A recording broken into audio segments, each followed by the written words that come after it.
Hot button.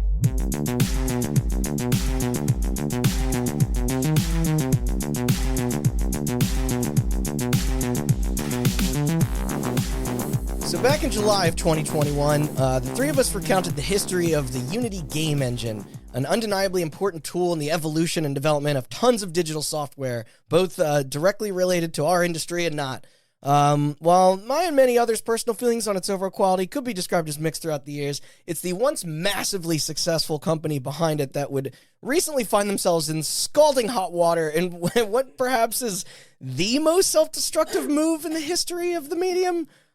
Seriously, this shit was unprecedented in how unanimous the blowback was, along with their messy response.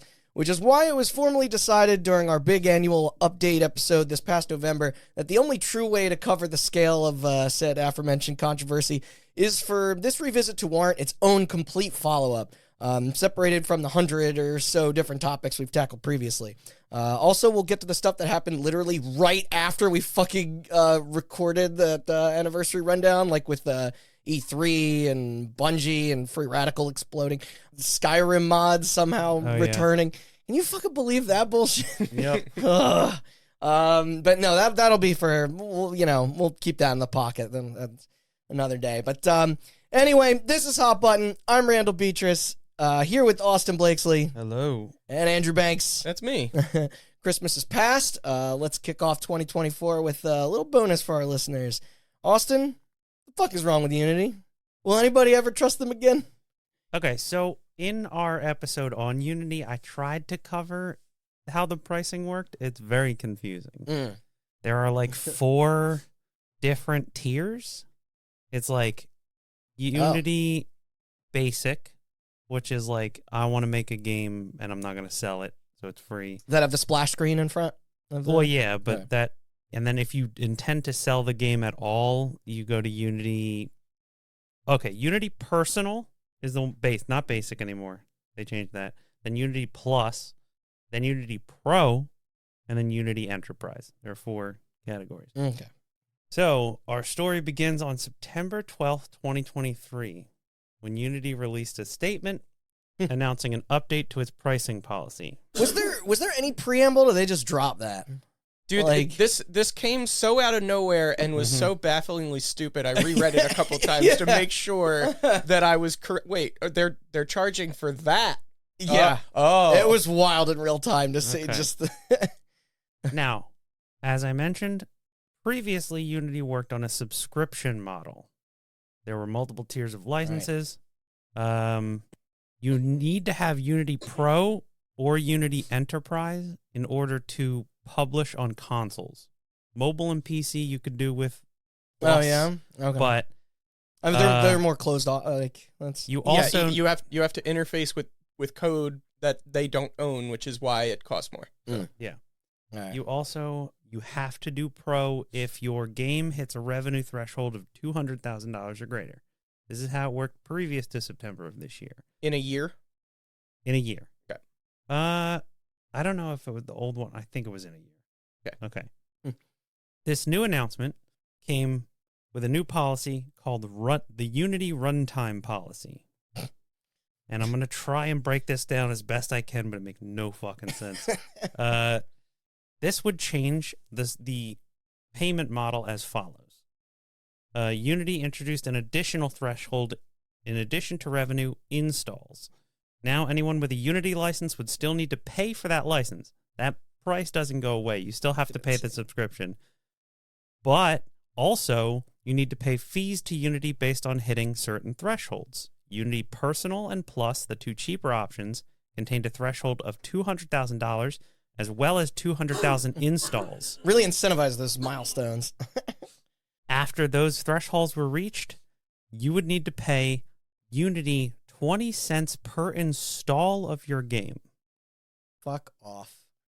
Unity Pro and Enterprise thresholds were set at $1 million and 1 million installs, and after that, you would need to pay for installs on a tiered structure. Pro starts at 15 cents for the first 100K, 7.5 cents up to 500K, 3 cents up to 1 million, and 2 cents per install after that. Enterprise starts at 12.5 cents for the first 100K, 6 cents up to 500K, 2 cents up to $1 million, and 1 cent after that. What's the legality of retroactively I mean, the legality is whatever the fuck you put in the terms, the yeah. EULA. But this is all prior purchases that they're like. So none of these are purchases. Like I think this is one of those situations where, if you're asking about legality, I think technology is ahead of the law. And also this country in particular is a little slow as far as consumer protections. On consumer protections, it's a little slow. And also this is like this is an enterprise product / service, however you want to call it. Right. So I wouldn't use the word slow. I would use the word resistant. yeah, okay, fair.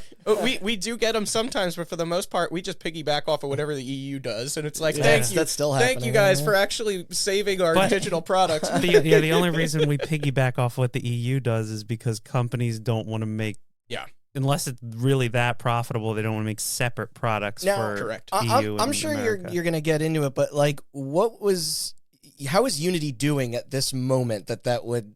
That they would want to not well, right? Because I know we actually spoke in our episode about how they made some pretty big purchases, and they made some pretty big purchases when everyone was making pretty big purchases, right? Yeah, and they made. But I don't know if those bets went south. They made those big purchases because borrowing money was cheap. Yeah. Well, yeah, borrowing money's no longer cheap, and also I don't have exact numbers. For before the changes. But for after the changes. I don't think I have exact numbers for after the changes either, but I can tell you that they were operating at a loss of, I want to say, greater than $1 billion. Woof. I mean, this is post acquisition of Weta and all that. Well, that's part of it. Oh. Yeah. And that's not like $1 billion in the fiscal year. That's like $1 billion over the lifetime of the company. I think it was like a little under 100 million for the year, but that is with it is in the red though, right? So yeah, it's in the red for sure. Now, how quick was everybody like? Well, hold on. So here's where me and Andrew are going to go off on the problems with this model, right. And you can chime in too. Sure. But we've used Unity. Mm-hmm. Problem number one, I'm going to say, how the fuck do you track this? Yeah, now, I wondered that too. Now Unity says Unity. The way Unity works is they have something called the Unity runtime. And that is basically when the engine initializes, it establishes something called the Unity runtime, which they say connects to their server. Is that per IP or machine? It's anytime you're running a Unity executable, it is using the Unity runtime on that machine. Okay. Yeah. So yeah, Java does something similar, right? And you have to be connected to the internet, I'm sure, for them to collect that. Exactly. So it's in a best case scenario already, we've got aggressive DRM on games that didn't, right? Like it didn't have this before, and so if you implement this across the board, suddenly you add DRM to everything. Yeah, including single player indie games, whatever. This is step one of the problems with this thing. Yeah. Step one. Mm-hmm. Step two. Question that a lot of people asked: what about games that already were made with Unity?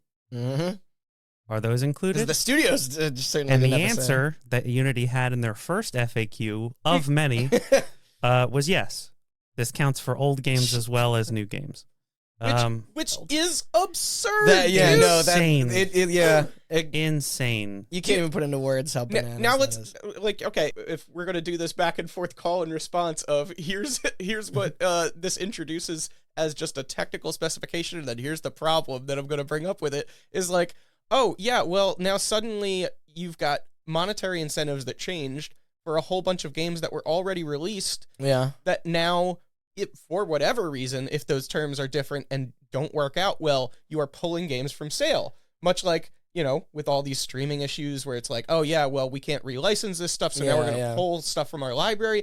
There are numerous problems that could pop up if this policy is allowed to retroactively apply. That also gives, customers the ability to fuck with. Well, we're getting there. Sorry, we haven't even made it that far. I know there's Game Pass. All right. Problem number 3. Gamers are a fickle bunch.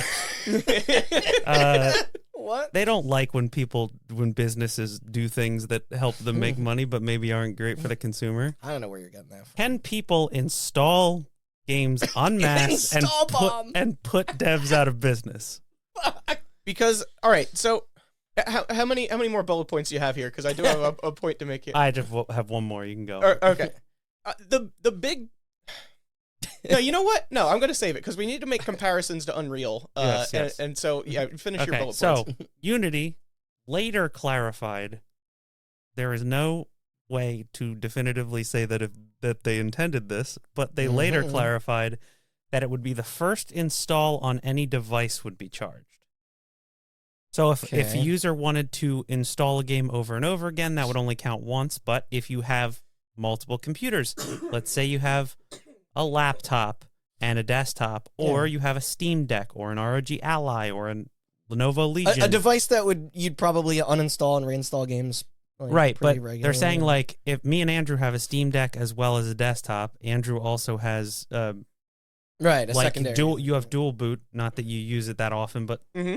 theoretically, if you were to install the Linux version of a game and then later install the Windows version of the game, it might count that separately. Yep, and then the weird. Steam Deck would be a third, And and the then Steam Deck would be a third. And Yep, then, or if I'm just visiting somebody else, I'm like, hey, check out this game. I didn't bring if I my come to your house, let and me install just a game- sign in. And I didn't bring my entire desktop with me. You've got one here. That's silly. We'll just install it on your desktop. Don't worry, they're footing the bill. Isn't it? Right. Well, exactly. It's so now like They had to have thought this through because that's just too. well. So we'll get to that, I outrageous. guess. But it's like oh, they thought it through. okay. So whenever you pay like a subscription fee before everything became a subscription fee, a subscription was a recurring cost to the person providing the service. So the customer pays a recurring cost. So now what happens if you're retroactively applying this to games is that you paid a one-time fee to incur a recurring cost to the person who provided you the product, which is now out of sync, right? Like they can't always provide this at profit anymore. Yeah. Which again is why they get pulled because their incentives for selling it are gone. So maybe now this is a good time to interject with what I was going to say about Unreal, right? Is because Unreal's policy, and I'm going to simplify it a little bit, but their policy is that hey, you make a game and you sell it, and we don't have any of the subscription business. We don't have any of these tiers. If you want, you can negotiate a different pricing structure, but and that's like a bet that each side is going to make as far as like how much money your Sales game is going to numbers make. But otherwise, 5% of your revenue goes to Epic, and you keep the other 95 minus taxes and fees from other sellers or whatever, right? Yeah. So just 5% revenue is what Unreal costs. Now, some people might look at that and say, well, that's rent seeking, like they didn't do 5% of the work of a $100 billion grossing game, They did. Arguably they did. Sure, but it's like, hey, did they like, okay, if you make a $100 billion grossing game, did they do $5 billion worth of work? And then on an indie game that makes $1 million, right? Did they do $50,000 worth of work? Right? I think I got that math right. Yeah. But it's like is the amount of work that they did different depending on those two things? So why are they charging different fees? Right? It's like so people might call that rent seeking. But here's the difference: they give you the engine for free up front. Right. So if you try to make any kind of analogy where it's like, oh yeah, you buy a car and then they if you're an Uber driver, the car manufacturer takes 5% of all the revenue you make. Which it's I'm like, sure Elon Musk would love to do. With right. Tesla. Sure. Yeah. Give him time. He'll try it. he'll But it's try. like the difference here is that you're not getting that car for free up front. Right. So what makes this business model make so much sense for Unreal and why no one really throws a fit over it is because your incentives are aligned. Right. Unreal makes the engine good so that your product can sell so that they can Yes. take a cut. Yeah. Makes and sense. so Everybody wins. the more they improve their engine, theoretically, it means it should be faster for you to get your project going, or it should have enough features to realize a thing that you couldn't easily do on your own. So again, the more they succeed, the more you succeed, and vice versa, right? Yeah. That's why it works. Symbiotic relationship. But when you have this thing tied to downloads, a thing that a developer cannot control what their customers do with it, and if they do, then you're introducing a new use case that is going to drive customers away, and that's if their stupid DRM works. Is there any like This is also to like thing like comparison you could make to another company? Andrew said that's- Java does this. Java has a runtime environment. Like Right, but that's not applicable to this. In the No, same they way. don't. They No. don't really charge. they don't charge Yeah. because what it costs are they incurring? Exactly. It doesn't cost Unity more for a user to install your game Yeah. 20 times. Right. Yeah. But in a typical service that you were paying Mm-hmm. a subscription for, there is a monthly service that they're providing that costs them money, and then you pay a monthly subscription fee to cover that plus some profit. Right? Yeah. But again, yeah, exactly. Like there is no additional cost on Unity's end to serve another runtime via download, right? Like even if you're downloading that directly from Unity, which in a lot of times you're not, you're No. downloading it from Steam or something like that. That's you being know, packaged by the installer or the Yeah. compiler and then exactly put into an right. installer. Yeah. So like that's the difference. Like it, Unity is not going out of their way to do a couple of pennies worth of work for each time you download the installer. So why is each install charging somebody more money, in this case the developer, which they would try to pass on to the customer, but there's no mechanism for that. So it's just like, and everyone immediately sees the problems with this, which is why I said I had to reread this several times. It was like, you can't be serious. Andrew posted this and I just sat there typing out a message and like looking back and forth monitor to monitor being like, did I get that right? Like, is that really what's happening? It's baffling. And devs were Yes. understandably Well, shocked. we'll get to the devs in a second. Okay. I got two more. I lied. I got 2 more bullet points as to what's the problem with Lay this. it on us. I mentioned in my Unity episode that Unity has a very large market in mobile. Yes. A lot of mobile games are made with Unity. Definitely. Like a lot. Because it's one thing to make a game on like Unreal or, I don't know, Frostbite or CryEngine or whatever, any of those other games, and port it to the separate consoles. The engines are designed to handle that. At the time Unity came out, that wasn't a thing for mobile. And it's very useful for mobile because Apple and Android have very different ideas of their app ecosystems, how they're developed and whatever. So Unity is like the leader in mobile games, and there's a huge market. I mean, we're talking, one of the most profitable games of the past decade, Genshin Impact, made on Unity because it's got to work on desktop, it's got to work on mobile, And they got to talk to each other. And you have to consider the fact that, like, to use Genshin Impact as an example, right? If I'm an Apple guy and I have Apple products, Like I that got commercial, all the Apple products. I got an iPhone, I got an iPad, I got an Apple TV, and I've got a Regular Mac. Justin Long over here. Yeah, exactly. That's 4 charges now Yeah. that they have to incur per customer. Like if Yeah, somebody just like Genshin multiplies, Impact is like, well, we want you to play on desktop and mobile. It's like, okay, desktop, mobile, tablet, console. All of those There, cross that's- over. You have them all. That's 4 installs. And so that was a big, like, saying like, I have a desktop and a Steam Deck is one thing, but Yeah. like mobile is entirely different because you also have to consider that, like, for Genshin Impact, who's clearly hitting these revenue thresholds every year Yeah. because Sure. they're selling their waifus. They got like, Sounds like trafficking. it's at that not point. even like, it's also, you also have to consider the fact that there are some people, especially Apple customers, who upgrade Oh, an yeah, I iPad forgot and an about that. iPhone every year. So you're I didn't even you think know, about that. you're getting like, oh, I got the iPhone 12. That's 20 cents for that. I guess it would be like 2 cents for that install. But then now I got the iPhone 13. And that would Again, be in perpetuity. Not to mention I got an iPad and my kid has an iPad mini and I got a MacBook and I got an Apple TV and I got the iPhone 14 now and Yeah. it just continues on and on. So That's nefarious. while the Steam market got the brunt of the press coverage, the mobile market, I want to emphasize, was pissed. Well, and also it's like there's no way that policy was ever even like thought about. It didn't enter anybody's brain unless they were only thinking about the mobile market, right? Oh, Because- they said, like, almost without using the exact words, that this was targeted at Genshin Impact. Yeah. Like, this Really? policy was Wonder how they targeted felt to get about more that. fucking money out of Genshin.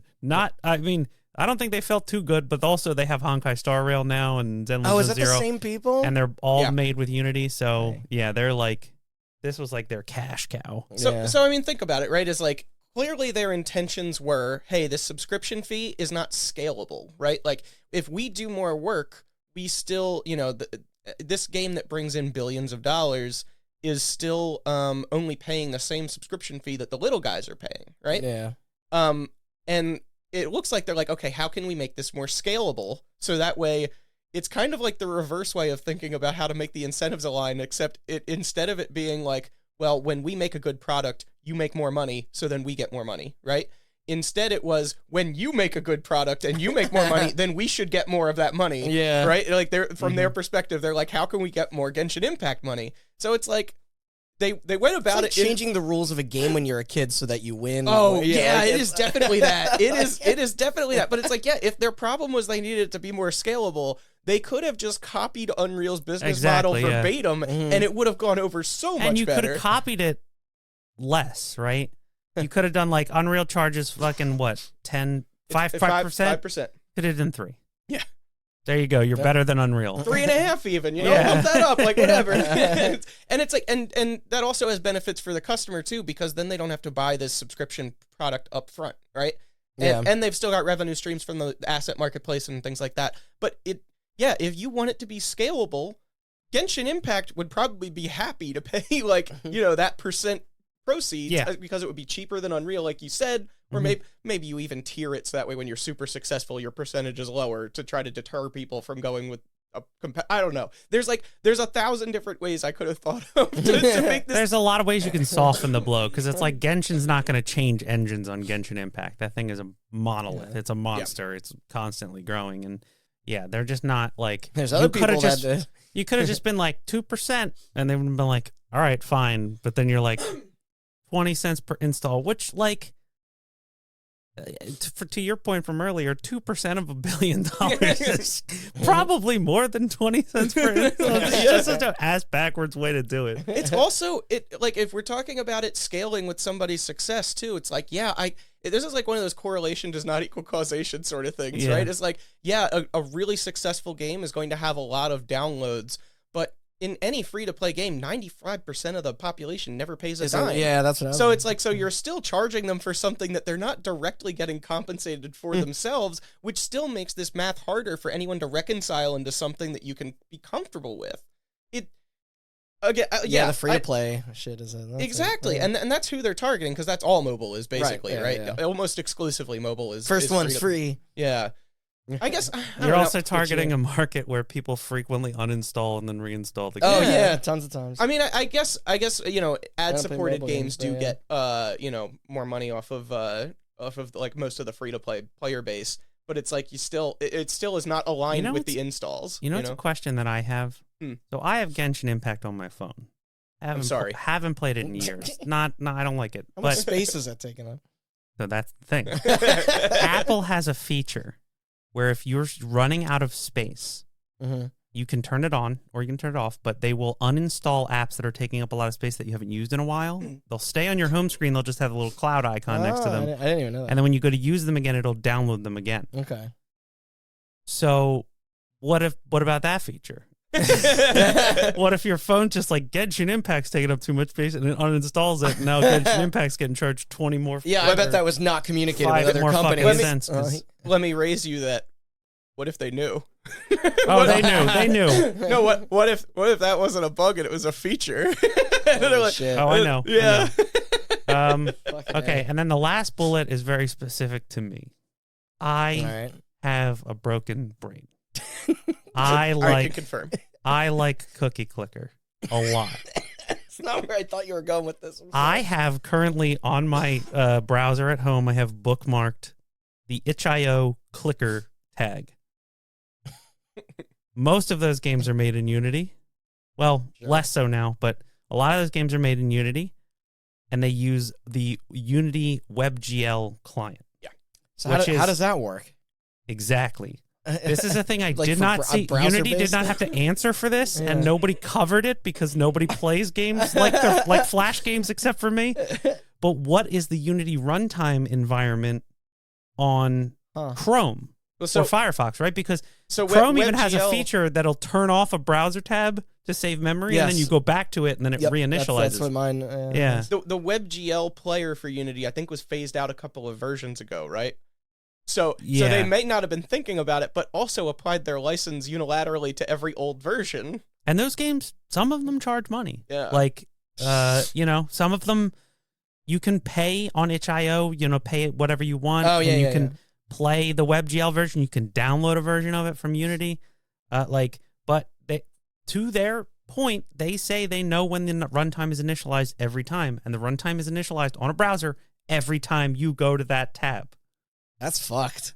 So, That's and those devs aren't making, there are very few of Yeah. those that are making $2,000, let alone $200. But if I wonder how this clicker game- translates to like a lot like foreign companies where Yeah. like, they really don't like. if know like what- if what the another secrets- clicker were to blow up like Cookie Clicker and it was a WebGL based Unity thing and it God, that applied would, to that you would cut laterally, into profits. yeah. Wow. No answer to that was ever given. Mhm. Now we're getting to Randy's point from earlier. How did the devs feel about this? Anybody have any guesses? Yeah. Me? Yeah. Call on me, please. You in the yeah, back. Yeah. Thank you. Bad. Yeah. Devs reacted very negatively to this news, and it ran the gamut to calls of fuck Unity, to calls of swearing off Unity entirely, Yeah, Exodus to advertisements and people offering courses on how to use Unreal and Godot and GameMaker, to people signing letters, to threatening to take games off storefronts if this wasn't reversed. Right. Yeah, I remember who did that. Yeah, Because you think about Gone Home was made in Unity. it was. What if Gone Home just has a resurgence and a bunch of people buy it on sale, Yeah, because and it hits the $200,000 revenue threshold? some Twitch streamer streams it, and then suddenly Among Us happens to it. Yeah. Yeah. Yep. Yeah, Among yeah. Us is a perfect example Yep. of a game that came out in 2012 or 15 or whatever, and then blew up in I have a 2020. stupid question. What about a developer that's defunct? Does it just not? That is a great question. We will get to that later. Really? Yeah. Okay. Or Okay. if a company buys another company and So, the loudest dev by far has been Megacrit, developers of Slay the Spire, yes, as well as the secondary being Innersloth, the makers of Among Us. Both released statements swearing off Unity in perpetuity for the future, talking about making All their games and future other products, all everything, future yeah. projects projects are moving off of Unity. Additional statements were made by, and this is just a handful that I could find. There were way more. Yeah. Additional statements made by Cult of the Lamb dev Massive Monster, Wizards with a Gun dev Galvanic, Totally Accurate Battle Simulator dev Landfall Games, and Floppy Nights dev Rose City Games. Yeah. Additionally, a bunch of mobile devs, as I said, too many to name here. Literally, I read the letter, who rely on Unity's ad service to support their games, because Unity has an ad service, like Google Ads or... Okay. Well, and that was part. Maybe I'm jumping ahead in your script, but I think that was part of maybe not their initial pitch, but maybe their first pivot was that, oh yeah, we'll waive the install fee or lower it if you use our ad service instead of a competitor's. I think this was a direct response to this, because a bunch of mobile devs, we're talking 50, companies that crank out Unity games. We're talking these, you don't go to these devs pages and they're like, hey, we made X. It's here's a list of our Oh, it's games. like It 100 doesn't of fit them. on your monitor. They all turned off Unity ads so Unity would get no cut. And signed That's an open good. letter to Unity saying that they would be turned back on when this decision was reversed. Okay. I know a couple of these guys donated to other engines, wasn't that what the Cult of the Lamb people did? or- Hold on. Okay. I will get to that. All right. That is in the follow-up section. Now, there was my favorite response, and I'm going to read this verbatim. It's a tweet from Aggro Crab. They made Going Under. They're also doing a game a good called name. Another Crab's Treasure. Tweeted sigh, and then one of these... Oh, is it black text on a yellow Oh, background? yeah. Those poor. Okay, and I'm going to read this verbatim. I love seeing those Try not portfolios. to interrupt me because this is Yeah. quite long. All right. Okay, today, Unity, the engine we use to make our games, announced that they'll soon be taking a fee from developers for every copy of the game installed over a certain threshold, regardless of how that copy was obtained. Guess who has a somewhat highly anticipated game coming to Xbox Game Pass in 2024? That's right, it's us and a lot of other developers. That means Another Crab's Treasure will be free to install for the 25 million Game Pass subscribers. If a fraction of those Yeah. users download our game, Unity takes a fee that puts an enormous dent in our income and threatens the sustainability of our business. And that's before we even think about sales on other platforms or pirated installs of our games, which is a thing I forgot to bring up in the problem section, or even multiple installs by the same user. This decision puts us and countless other studios in a position where we might not be able to justify using Unity for our future titles. If these changes aren't rolled back, we'll be heavily considering abandoning our wealth of Unity expertise we've accumulated over the years and starting from scratch in a new engine, which is really something we'd rather not do. On behalf of the dev community, we're calling on Unity to reverse the latest in a string of short-sighted decisions that seem to prioritize shareholders over the product's actual users. I fucking hate it here. Aggro Craig Games. So they like, that's what I was wondering. I think I brought it up a little bit earlier, but did Microsoft ever comment on it? Yeah, so in light of this Because kind Game of stuff, Pass is like their entire business and, model. well, keep in mind that too, would very much be affected. keep in mind, like, so much of this was happening so concurrently too. So there's Yeah. going to be some overlap and crosstalk on some of these ideas. Yeah. But it was like people like Microsoft and Devolver being like, "Hey, engine choice matters when we're talking about contracts for things." You know? Yes. Yeah. Because and also, I mean, there's Publishers. been some reporting that maybe maybe the Game Pass and PS Plus deals are not as lucrative as they were. In these days, but a game like that was already contracted a while ago, right? Yes. And I mean, it's like, that's how like Rocket League was discovered. so they're locked into this business decision that made plenty of sense at the time, and now all of a sudden, an unspoken business partner is just like, They had by the nothing to way, do with it. Yeah. Unity Jeez. responded to this by saying, number one, don't worry about pirates. We'll figure that out. Which they didn't say how, but they'll. Oh, right. I forgot about this Yeah. next part because it is hilarious. Go on. And also, they explained that the fees that they're charging would be charged to the distributors, AKA Publishers, Microsoft. console meaning that platform- yeah. Microsoft, Sony, Nintendo, and potentially So Steam fucking well. They were like, wait a would minute. pay per install. Wow. To which all of Which they I, were to saying, which I wrote LOL. Yeah, No, they aren't. Yeah, Yeah. The fucking yeah.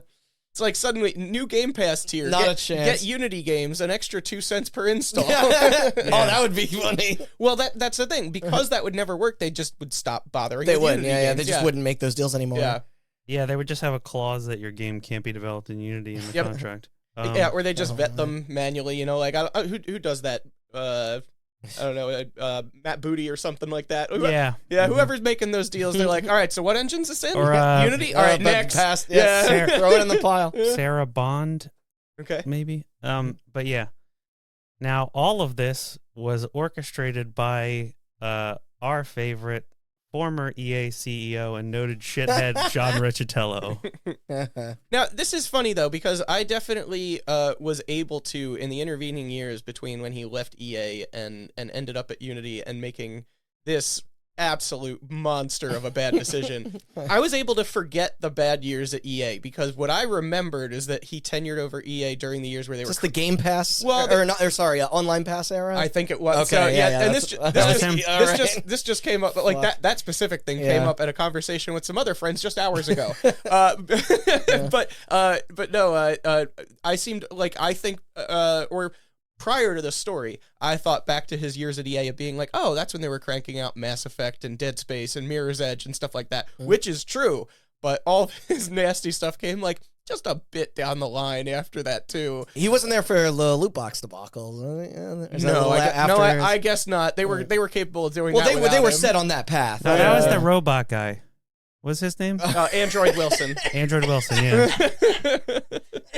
I think that's Skill Up's joke. I don't want to just take credit for that one. I've heard that before. Still, that's good. That guy looked like he wanted to kill me. He looked like the main character of American Psycho too. I do remember the online pass shit though. I used to go into GameStop and try and open like gutted copies to play co-op with people because I. Well, you never redeemed your nudie code for the Saboteur. We talked You're about right. that I on our didn't. update. I have to do that before the 360. An EA marketplace. game overseen That by was an John EA game. Riccitello. It's his fault that I didn't Yeah. have nipples in the base version of that game. Yep. That's- Now, this is all, a lot of my information on John Riccitiello comes from a great article on GameIndustry.biz. So shout outs to them. Because I'm sure we're going to get to in a bit how, like, so much of this damage was already done. Like, course correction is... Oh, yeah. I mean, yeah, really, it's like Not gonna even be. yeah. So, without skipping too far ahead in the script, they did what they could to try to make good after this, but yeah, of course the damage is done, and it's like, well, why on? Like, I don't care if you undid the damage, you still did it the first time. Yeah, it's the thing about contracts like this is that there's this like silent agreement that you're like, Hey, you don't look, do shit like this. we're all out here to make money. Yeah. Just don't be too shitty about it. And it's like a Punch thing. through the greed It's a ceiling. thing that just like exists in the ether of all business, where you're just like, just don't be too much of a shithead. Yeah, stop fucking with the money. We're both trying to make money off of each other. We get that. And then Unity just like stepped over the line, and it's like, once you cross that line, there's no going back. Yeah. You have violated a silent trust that has existed for longer than any of your companies have. Okay, so this article, Unity's Self-Combustion Engine by Brendan Sinclair of GameIndustry.biz. John Riccitiello was set to make $11.8 million in compensation for the quarter. Despite the company being $2.2 billion in debt. There's your number. And this was before, that was $2.2 billion in debt before this happened. change. In addition, I'll let Andrew take this because we talked about this in a Discord call.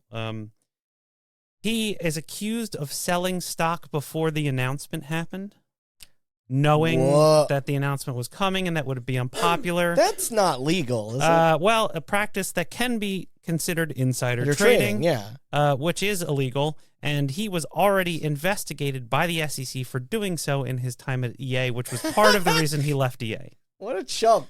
So is Was he, this where you forced like out? to? Like, Yeah, you're Yeah. talking about like the So there cycle. there is a way to do this legally, Reputation, right? really. Because a lot, and CEOs in particular. tell that's the guy that made Sonic the Hedgehog. He's Well, Japan's laws are different. okay. Sorry. Not only that, but that one would have been illegal here too. But there is a way to do this legally because executives, especially, are largely paid in stock compensation, and the reason for that, and disagree with it, though a lot of people may for a lot of valid reasons. I have opinions on this. I'll get to them. But is that, if your company is doing well, then your stock price will generally appreciate, right? Like you will. And the CEO makes more money. And once again, we have an alignment of incentives, theoretically. Right? Theoretically, yeah. Again, there could be criticisms or problems with this, but in general, that's the idea is, okay, if you lead your company to more success, then you, the CEO, make more money. We just don't pay you in dollars. We pay you in shares of the company, okay? Yeah. So we're all hunky-dory. And the way that you would... you're not going to buy groceries with stock, okay? You need to change that into dollars, which means you need to sell some stock, but you also can't do insider trading. So what you do is you schedule it months ahead of time and be like, hey, I don't actually remember what the schedule is. It might be 3 months, it might be 6. We're planning something big. No, not even. No, you have to say, hey, I am scheduling this 6 months down the line. I'm going to sell this many shares. Okay. And then theoretically that But schedule... don't those decisions change based on like what's in the works? The idea is whatever that threshold is, I think it's 6 months. Whatever that threshold is, it's supposed to be far enough away that it you wouldn't be- would avoid steering clear Gotcha. of whatever major decisions you're making. Or at least So- getting a and magnifying glass also, on or raising eyebrows. You are unable to like back out should things Oh, go south. Right. Yeah. Right. So Yeah. so it's like you are paying whatever the price is in the future. Hope it's higher, Yeah, which yeah, means yeah. that you should be acting in your company's best That's, interest. yes, yeah. So what I did here after these initial allegations is that perhaps everything was on board. Yeah. Yeah. It sounds like maybe this was just part of that regular scheduled things. It was The just that optics of bad. it sure aren't great. But People were Yeah, I wasn't calling, trying to get conspiratorial, but Yeah. people were calling for an SEC investigation. I get why. It didn't actually happen as of right now, but All right. the thing I wanted to say, which I said to you when we were talking about this, is that the problem with this method of like CEOs being paid in stock options and stuff like that is that it leads to a problem that a lot of companies have now where there are methods that are not just make your company better that will raise your stock price. And it leads to short-sighted thinking because the idea being like John Riccitiello, CEO of Unity for life. So the more Unity does better, the richer he gets. But CEOs, some companies have CEOs that just stick it out till they're done.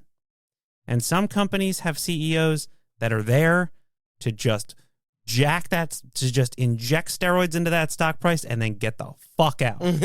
And there's a lot of short-sighted thinking in a lot of those companies where they're like, I scheduled my stock options to be sold 6 months from now, so I need that stock price as high as fucking possible, and I'll do whatever. I've got 6 months to do it. Yeah, I'll cut fucking employees so that our profits look better. I will do stock buybacks, like all of this shitty stuff. Change the logo to just jack up the price by the time their scheduled sale goes through, rather than look out for the best interest of the company, because it leads to much more short-sighted thinking, I think. That's you would not be the first person to raise that criticism either. I mean, people might say the same thing about quarterly earnings reports and stuff like that, too. I would, yeah. Okay. GameIndustry.biz also has a great fucking interview. They call back to an interview with John Riccitiello in 2015, near the beginning of his tenure, where he stated, I was about to ask when he started. Unity was not in the business of nickel and diming its customers. Which that is a quote, and they are quite literally nickel and diming. No. Do you have the other quote to contrast with it? No. The one from like a year ago? Maybe it was 2 years. I don't know. I don't have it. No. Do you? Okay, remember? so was this when he called people fucking idiots for to, not? To the best of my memory, thinking about monetization. Game developer. So I'm going to paraphrase this because I don't have the exact quote, but game developers who are making their game and designing it without the monetization in mind are fucking idiots. Yes. Yeah. Which he did eventually get bullied into rescinding that statement, but only after. But that also was such a recent quote too. It's very relevant. You can see where this line of thinking was. It's very funny to put it up against his recent actions that he just took, especially when you go back only to 2015, not that long ago, really. No. When he's like, "Nah, we're not going to nickel and dime. We're all in this together, man." Yeah, we're the most untrusting friend. We don't need to do that Unreal shit where they take a percentage of your revenue. Yeah. Okay, so the back and forth between devs on Twitter and Unity and all that lasted about 10 days.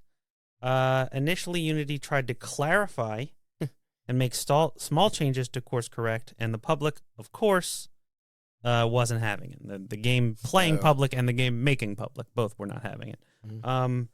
September 13th, which was nice to have something to bring everyone together, though. You know? Yeah, we need some unity in this world. And now we have it. Yeah. Maybe that's why they call them that. So September 13th, a day after, saw them clarifying smaller questions, as I said before, like the piracy thing, the install bombing thing, you know. All of it. Yeah. And also the clarifying of like it's one per device, that stuff. And then September 17th. This wasn't clear the first time. We were just seeing what we could get away with. Yeah. September 17th, they posted the following message. We have heard you. We apologize for the confusion. It's really opened with "we have heard you." That is actually my favorite PR statement ever.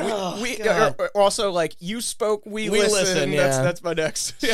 Sorry, continue. We apologize for the confusion and angst the runtime fee policy we announced on Tuesday caused. We are listening, talking to our team, community, customers, partners, and we'll be making changes to the policy. We will share an update in a couple of days. Thank you for your honest and critical feedback. You were so confused by how bafflingly stupid this whole thing was. Why on earth would we do this? We just had oh man, was that a Yahtzee line where he said it's a crippling fear of money and success? It was like, oh man. Yeah, why would we do this? We'll be back to you with that in a couple of days. Please stop sending us dead fish. Yeah. Fireworks. Okay, and finally, in the mail. As I said, 10 days later, September 22nd, the policy was revised. Not reversed, not rolled back, revised. No runtime fee for Unity Personal. In addition to increasing the threshold required for a paid license to $200,000, guess it was 100,000 for Unity Personal before. That sounds right. Also, no game making less than $1 million a year would be subject to any fees whatsoever. The fee for the higher licenses only applies going forward. No existing games will be charged unless That's the big one. No, this is the big one. Oh. Unless any updates made to that game are made with a newer version of Unity released in the year 2024 and beyond. Games subject to fees have a choice between 2.5% revenue share or the runtime fee, based on self-reported numbers. What are they? Based on self-reported numbers? Mhm. So you don't have to... Yeah, you can. It's Well, like there's legal shit. okay. It's revenue reporting. Sure. Well, I know that's not public. Well, all right. Well, what do they mean by updates? So Unity, the way Unity works, the way every engine works, Yeah. is that they update the engine. Right. Typically, there are updates to this engine that will break your game entirely, and there are updates that will make it better. Mm-hmm. That's basically like, it's not an easy task to port from Unreal 4 to Unreal 5. It might not even be an easy task to port from Unreal 4.1 to 4.2, but it's probably beneficial for you to upgrade to Unreal 4.13 from 4.1. Especially if it's an ongoing like multiplayer game or something. they're adjusting like rendering pipelines and shit like that, things that'll help you. Adding features, fixing bugs, and sometimes in doing one or both of those things, the way that they used to do something doesn't make sense anymore, so it is deprecated, right? They no longer do things that way, which means that if your code was using that thing that is now deprecated, then you have to change how it works. So sometimes things break. And it's like, yeah, you kind of just accept the good with the bad. It's like, well, I really need this thing to not break my textures on this level, so I'm going to upgrade the engine, and that's going to cause some headaches, and it's going to take us a few weeks. And maybe I know that from experience. But you know, that will happen. It's just part of it. It's Now, how the world works. But Here's yeah. the problem with this. I mentioned this in my Unity episode. Unity no longer does numbered versions. They stopped that at like Unity 6, I think.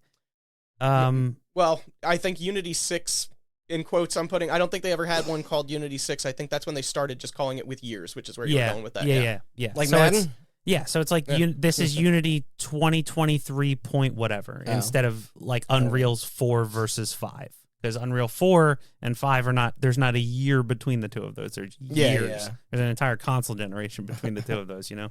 For real. Unity, however, does updates yearly, like more than yearly, but like Unity 2023 version versus 2024 version, their big updates come yearly, and they'll add like lighting changes and shit like that. And so typically, like a game that comes out maybe like say this year, like 2023, might be made on like Unity 2020 or 2021 version, because that's when they started development. You don't typically like upgrade to the bigger changes. But we're talking about a year when Unreal 5 exists and is like, and it's picking up traction, picking up steam. Yeah. So you don't really want to disincentivize people to use the older version of your engine to not be charged revenue share. So it's like, are a bunch of devs just going to be like, I mean, I guess, you know, it'll be harder to get a 2023 version of Unity in 2024, but like, it's possible, and you can start development of a game in 2024 on the 2023 version. You can find their old versions, like they have a page for it. They try well, to. They might. Yeah, they might not know. Do their best to scrub that. Well, so it's like, it was always kind of buried in the website because they want you to use the latest one by default. But it's like sometimes it's like, oh, this thing I need to do in my game specifically does not work with this new feature you add because this new feature is bugged, so I need to go back to the old one. And that page does exist. But maybe they wouldn't want to have that page around if they are making way more money on the newer version. Yeah, who knows?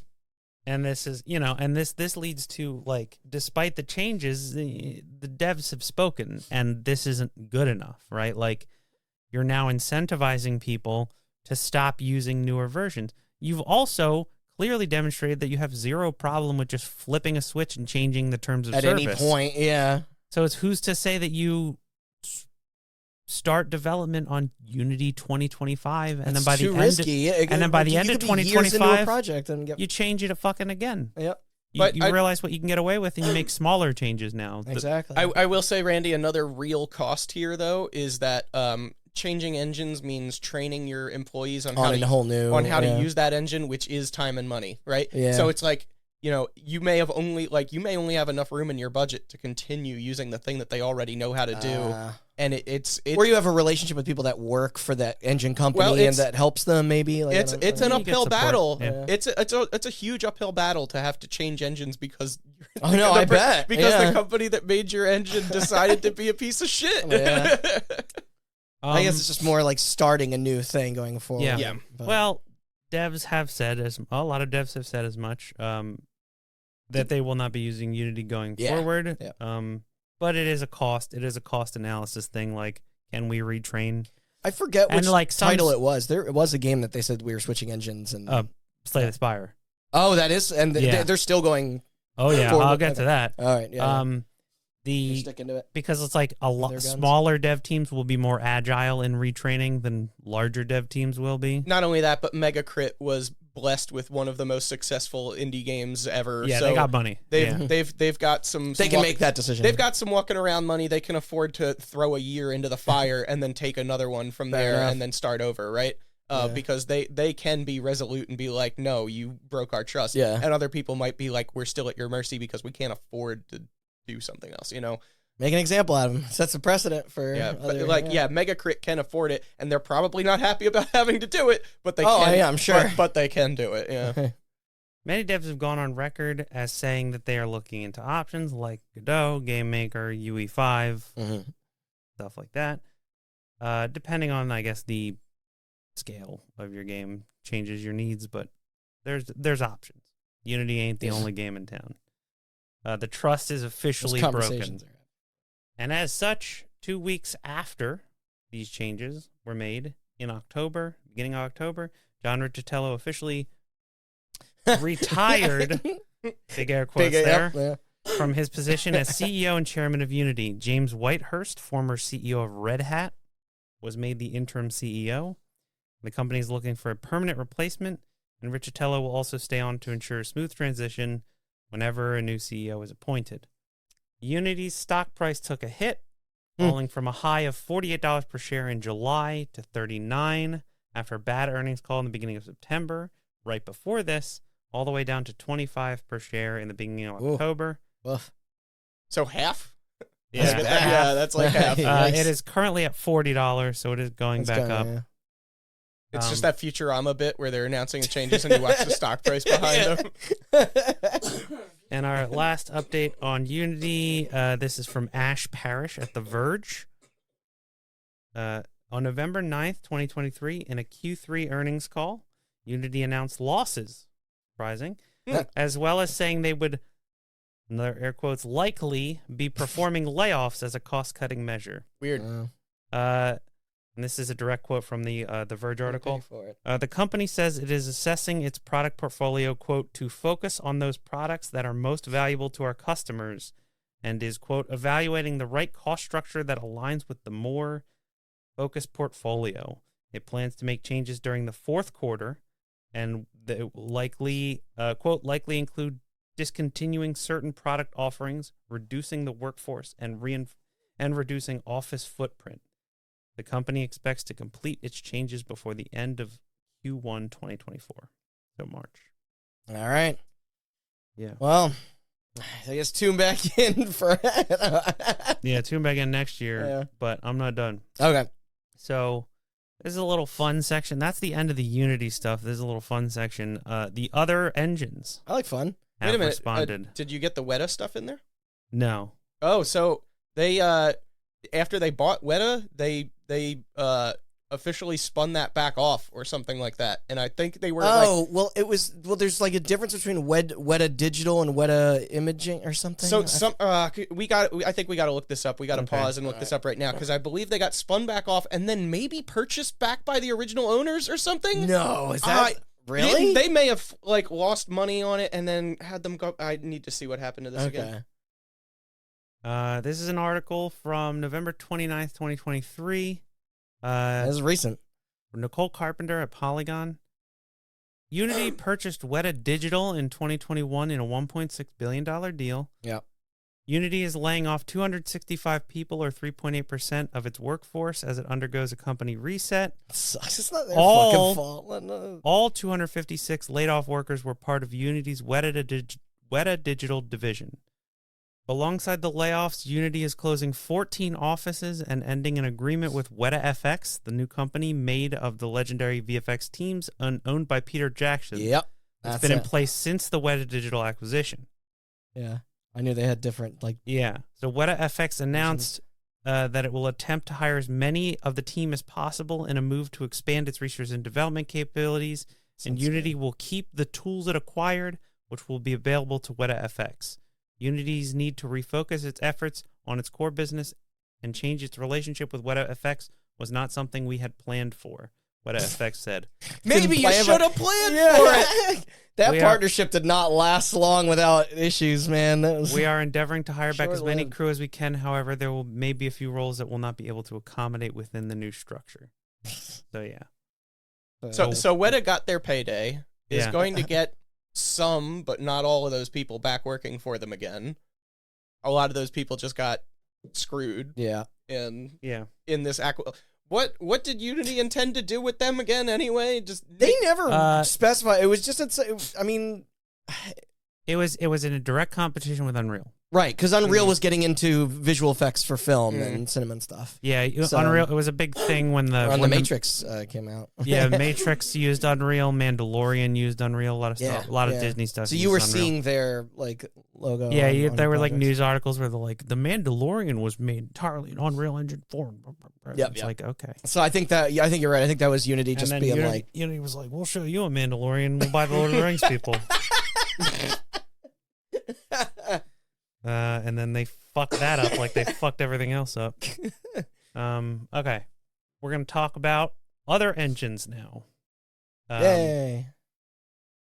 On November 21st, 2023, Yo-Yo Games, creators of the game engine Game Maker, Hmm.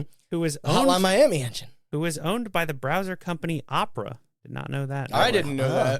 that. Strange. Announced that the engine is now, quote, free for non-commercial use. Cool. And this is a long statement. We have a special gift for our community this Thanksgiving. From now on, Game Maker will be free for non-commercial purposes on all non-console platforms. At the same time, to meet the needs of hobbyists and indie developers, we're introducing a new one-time fee, a commercial license that is replacing the current Creator Indie subscription. Nothing changes for developers targeting the consoles. Our enterprise subscriptions remain the same. Why this change? To say thank you. Since we joined the And Opera no other reason. yeah, well, hold on. Since we joined the Opera family, Game Maker has seen a threefold increase in its active users. Lots of young people trying to make Game Maker games. Yeah, I Over think about the influx of 6,000 that. games were published on our own service, GX.Games, and as a result of the product evolution, Game Maker is now better than ever.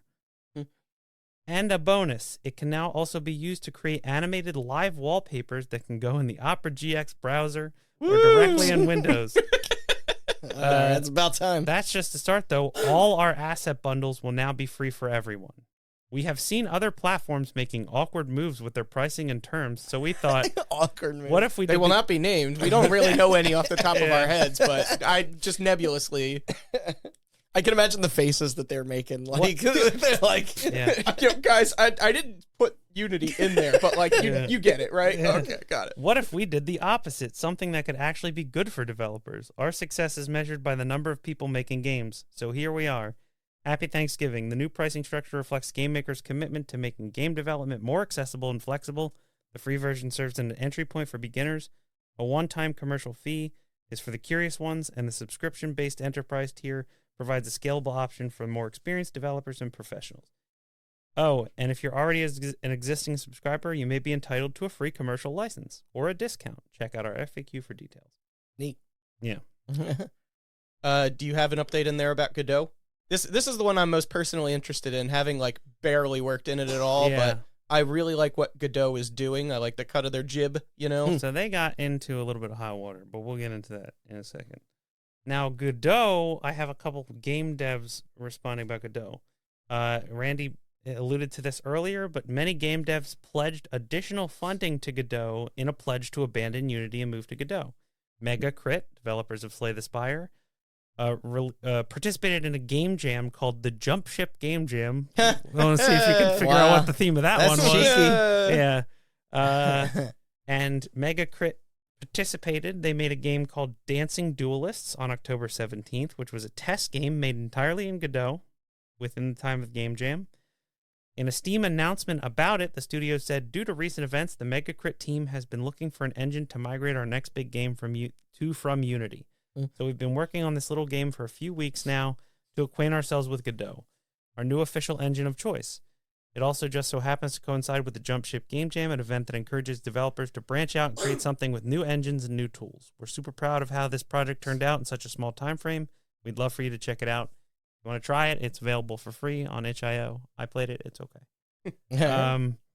Indie publisher Nullwave also joined Godot as a sponsor in a pledge to... Not familiar. Yeah, they did.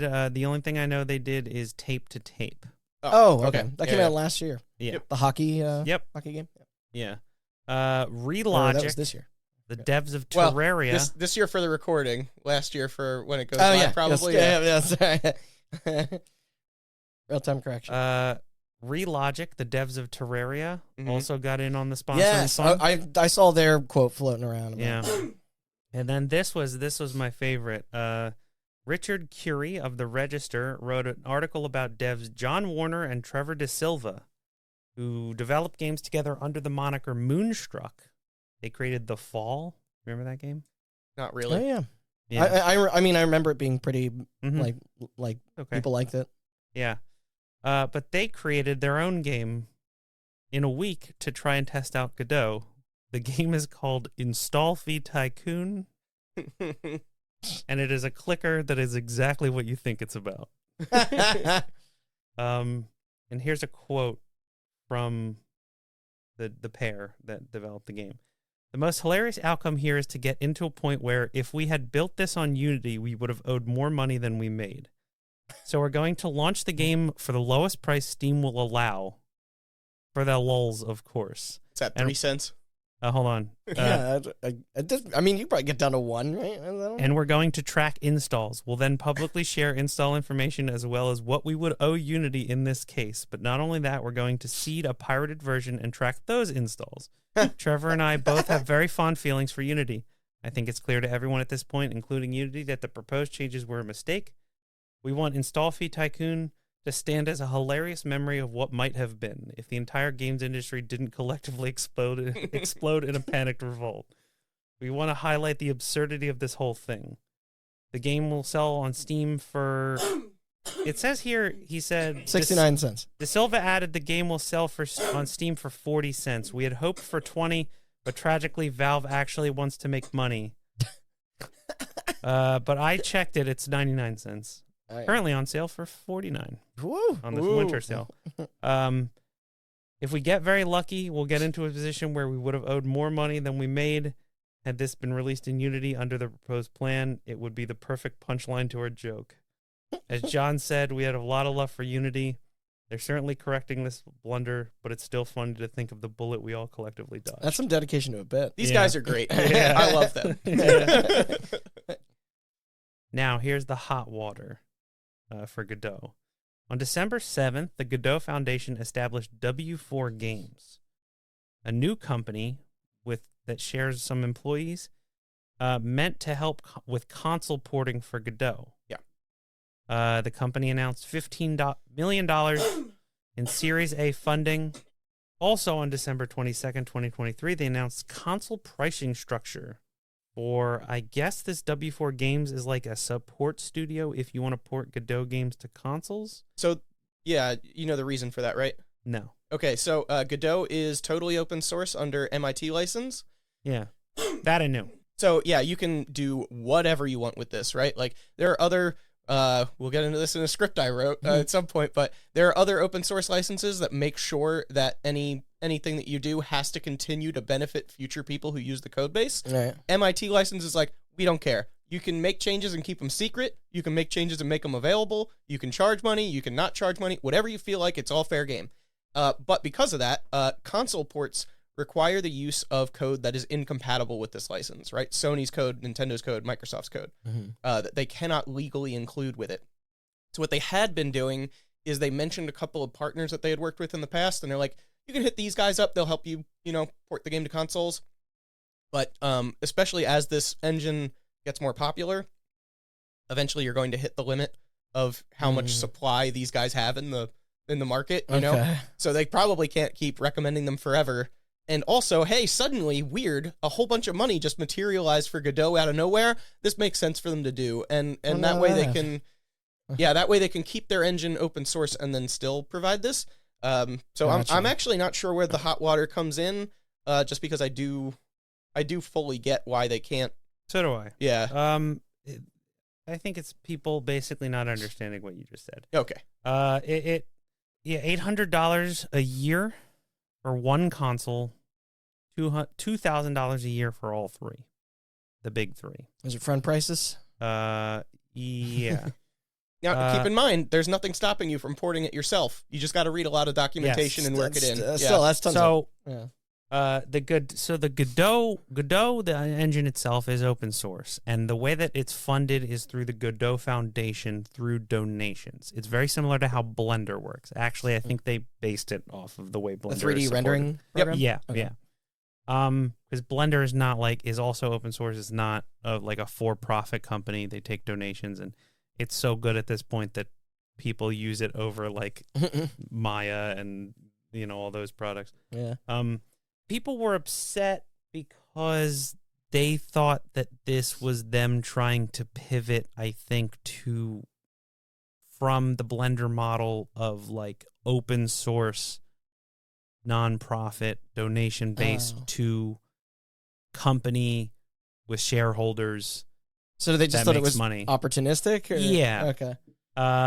And as I found an article, Gaming on Linux, about this. Gaming on Linux points out exactly what Andrew just said, which is that, and they said as much, W4 Games said as much, that Godot is still open source, and that unlike Unity, this $800, $2,000 fee is not required to publish on consoles. You can do it yourself. Other people can also set up companies with different fees to provide this service. I was curious. This is just them support studios making money off of people making console games on Godot. All right. If they need support from the people that make Godot. So, yep. I don't think there's that much of a problem with it, but again, gamers are a fickle bunch. Mm. Game devs are also a fickle bunch. Open source nerds are also a fickle bunch too. They are. Yes. Perfect storm. And that is I don't have a lot of Unreal updates. Unreal 5 is killing it, and I don't think Epic. I think Tim Sweeney's too busy trying to sue every fucking platform holder under the sun to worry about what Unity's doing. His hands are full. What do you call it? Is this am I quoting am I poorly quoting Sun Tzu when I say if your opponent is making a mistake, don't interrupt them? Right? Yeah, so that's a good. So of course Unreal shouldn't change anything in response to you what. Just throw your hands up and just go. Hey, we're still here. By the way, you guys all knew that. Yeah, maybe that's the only thing you do is just be like, by the way, yeah, stick a finger up. Yeah, I think they just somebody came out somewhere and was like, now's as good a time as any to learn Unreal. Oh yeah, no, that I saw that narrative going around for sure. Yeah. Man, is this like the most hold my beer moment of everything we've discussed on here? like we've gone through companies doing dumb shit, but this is... I mean, video games or otherwise, this is maybe the dumbest thing I've ever seen a company do. Yeah. It was capital C crazy. New Coke made more sense than this. It's just this thing of playing with the big boys. Right, where you have hubris? You have this thing where you're to use an example, right? Like Amazon. Yeah. Amazon's business model has shifted now to where they're not the only game in town. I actively go out of my way to not buy things on Amazon when I can. But the way Amazon treats the customers and also the sellers, it's just it's shifted so much because they're fucking Amazon and they can do whatever the hell they want. Yeah. They're established. they're the king. And you come at the king, you best not miss. To quote Omar from Do you The Wire. think they had the foresight that there was going to be some push, but not They to had to this have. level? Like, They had I to can have. tell there you. had to have been meetings where like multiple people on that staff were like, you don't know what this is going to do to us. Like, So 100%, I know Yeah. from social media, from current and former Unity devs who have posted about it, they're like, believe me, everyone at the company was pushing Oh, back at this, man. and they still went through with it anyway. can you imagine like we're like being prepared for it? Of just like today's the day. This is gonna Yeah, this isn't even You- like a case of yes men, right? Like they Yeah, knew, yeah. like people were like, no, this is a bad idea. No, it's a case of the money people not listening to the precisely. like, I don't want to say creative people, the engineers and because it's like nobody. This is so short. Like, this just shows a complete either lack of knowledge or disregard Yeah. for how your both. product is used, right? And it's like That's what I mean. There's a know, complete the fundamental people who misunderstanding. make of Unity what know how Unity is used. You actively, like, if you're a big company, say Genshin Impact people, Yeah. making a Unity game, you're in direct contact with Unity as a company. Totally. Like, you get direct support from them. They know how you make your game, and they help you make your game. And this was just like the money. Yeah, this is like Andrew said. There were people within that company just being like, "Nope, don't do that. That's awful. That's the stupidest thing you could do." And then they're like, "But what if we made more money?" But yeah, it's Oh, just like man. it's a thing where, like, you think about like the amount of like companies now that have to get like, they're like, we're Airbnb, we're disrupting the fucking hotel industry. And it's like, you fuck up once, people will go right back to hotels. There's another option. That's Yeah. how this market works. It's all cyclical. You fuck up, DoorDash, you fuck up, like, people will just go get their own food. Not yet, they don't. I know. I can tell you from experience, people still do it anyway. But I I know. don't know. Someday they'll I mean, learn. yeah, you have to fuck up royally. That's the thing. Yeah. It's This like, was royal fuck up. Oh yeah. yeah. But it's like, it's the thing where it's like, you thought you were Amazon. Yeah. But you're Just fucking, misread you're there. not. Like, Yeah. you're not even the biggest game in town. Yeah. Unreal is. Yeah. In terms of third-party engines, and if you're not at the And scale, like brand awareness. yeah, and if you're not at the scale of companies who use Unreal, then people know more about fucking, like, I mean, people know just as much about GameMaker, and especially Godot's been getting a lot of traction, so it's just like this thing where they're just like, dude, we're like so integral to game devs that, like, we can do whatever we want, just make a bunch of money. And then the game devs are like, no, you cannot. We will tank our companies to switch engines to fuck you over. Do not test us.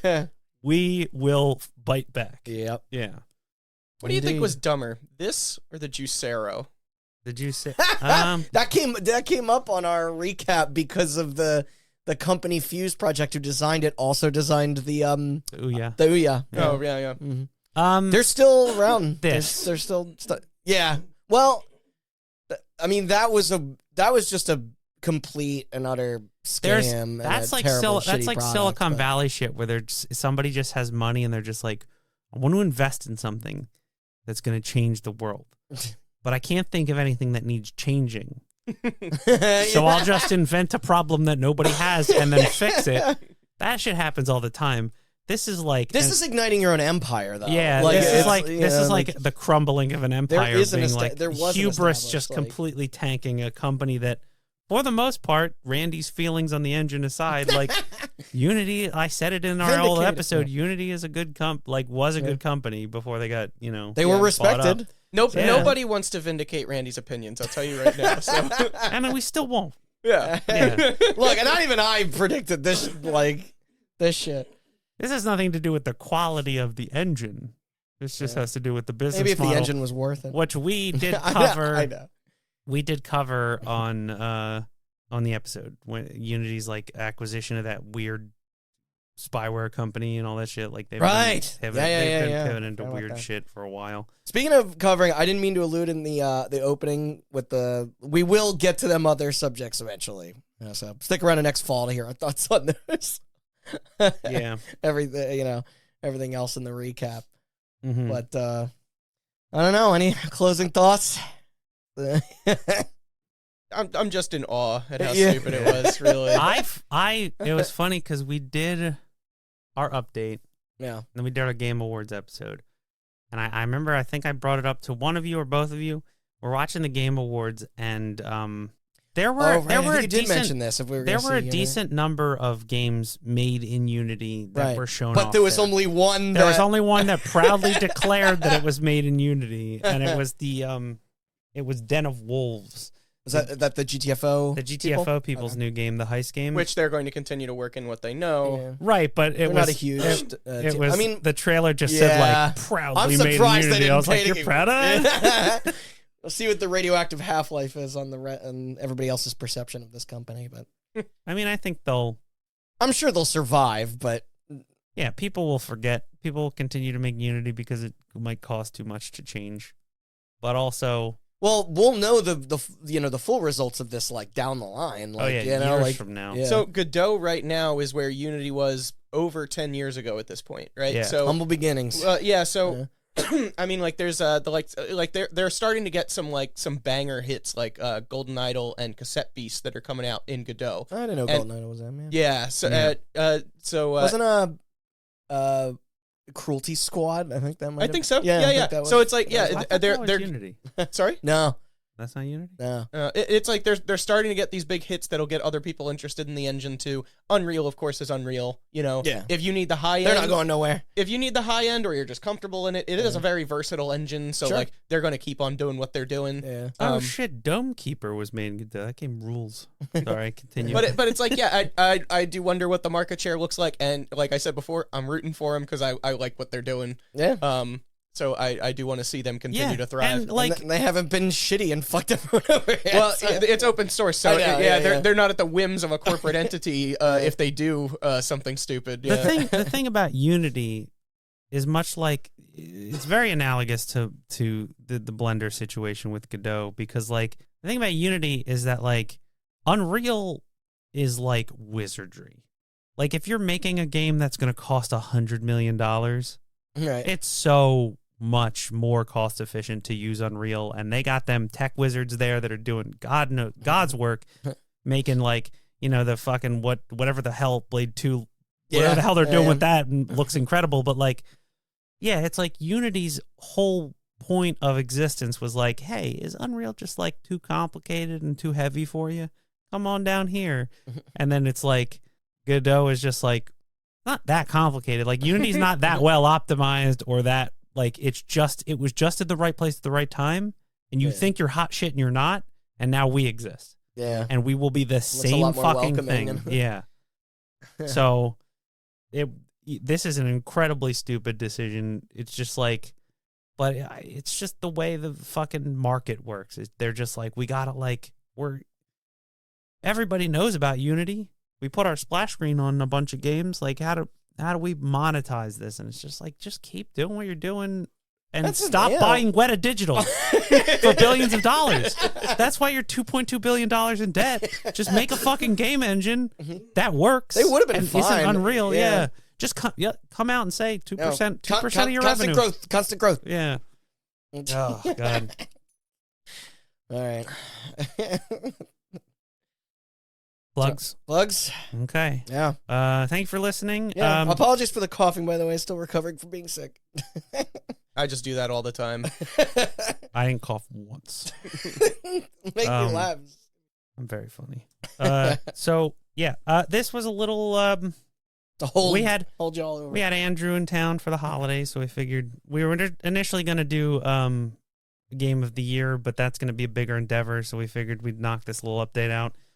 This will be coming out before our Game of the Year. That's a monumental undertaking, and will probably be out, I would like to say, in the beginning of 2024, but That's the plan. who fucking knows how long that's going to take. But yeah, that'll come out, and then we'll get back to episodes like this about shit. Again, you can find all our episodes, including our update, if you missed our update of the other topics that Randy mentioned, as well as our Unity episode. It was a that good we idea to referenced. spin this off, so I'm Yeah. glad you did. I mean, we would have been. That update would have been like 3 hours long if we didn't spin this off.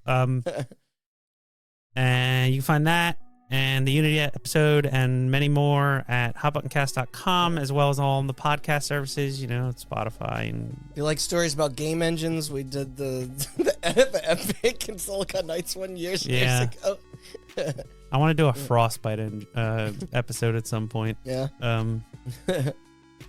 But yeah, and Finally you can talk about Anthem. And you can hear updates on when our Game of the Year stuff is coming out on our socials, Twitter, Instagram, Facebook, at HotButtonCast. Yeah. Thanks for listening. All right. All right, everyone.